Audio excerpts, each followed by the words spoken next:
సమాజంలో ధర్మానికి హాని కలిగించే శక్తులను అడ్డుకోవాలని, మతం ధృవీకరణ దేశ భద్రతకు పెను ప్రమాదమని, ఈ దేశాన్ని ప్రమాదంలో పడకుండా కాపాడుకోవాల్సిన ముఖ్యమైన బాధ్యత హిందూ సమాజంపై ఉన్నదని పూజా స్వామీజీలు పిలుపునిచ్చారు. విశ్వ హిందూ పరిషత్ దక్షిణాంధ్రప్రదేశ్ ఆధ్వర్యంలో కడప శివార్లోని శ్రీ లలిత పంచయాతన దేవాలయం నందు శనివారం ఏర్పాటు చేసిన ధర్మచార్యుల సమావేశంలో స్వామీజీలందరూ ముక్తకంఠంగా ఈ అంశంపై వారి వారి స్వీయ అనుభవాలను పంచుకున్నారు. ఈ కార్యక్రమానికి చిన్మయ మిషన్ పీఠాధిపతులు శ్రీ శ్రీ శ్రీ తుర్యానంద స్వామీజీ అధ్యక్షత వహించారు.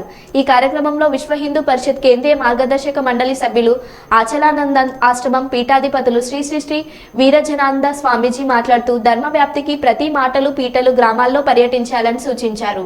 తిరుపతి లలిత పీఠాధిపతులు శ్రీ శ్రీ శ్రీ స్వస్వరూపానంద స్వామీజీ మాట్లాడుతూ మన ధర్మాన్ని సామాన్యుల వద్దకు తీసుకువెళ్లాలన్నారు.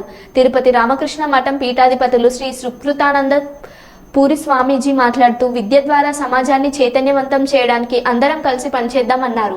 భాగ్యనగర క్షేత్ర సంఘటన కార్యదర్శి గుమ్మల్ల సత్యంజీ మాట్లాడుతూ మతరంతీకరణ వల్ల జరుగుతున్న ప్రమాదాలను వివరించి వారిని స్వధర్మంలోకి తీసుకురావాలని పిలుపునిచ్చారు.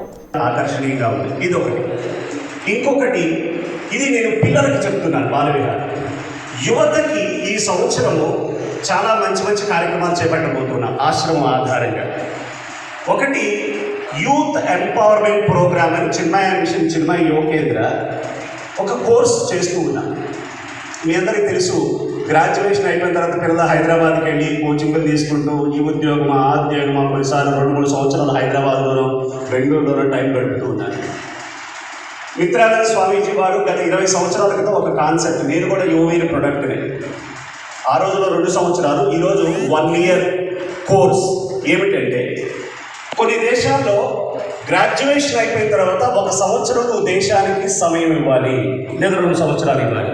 ఇక్కడ గ్రాడ్యుయేషన్ అయిపోయిన తర్వాత 1 సంవత్సరం దేశానికే కాదు నీ కోసం కూడా సమయం. Learn, serve and grow. 3 నెలలు నేర్చుకో, 9 నెలలు సేవ చేయి, జీవితాంతం ఎదుగుతావు. ఇది కాన్సెప్ట్.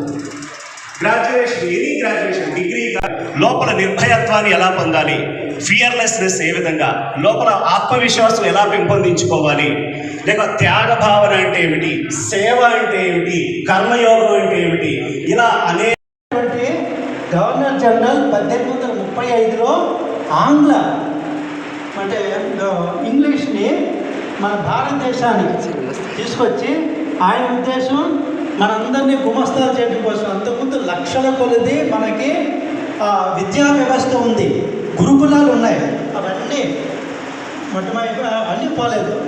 సో అవి తీసుకురావటం, తర్వాత రామకృష్ణ గారు రావటం అంటే ఇది ఒక యుగధారణ అనమాట.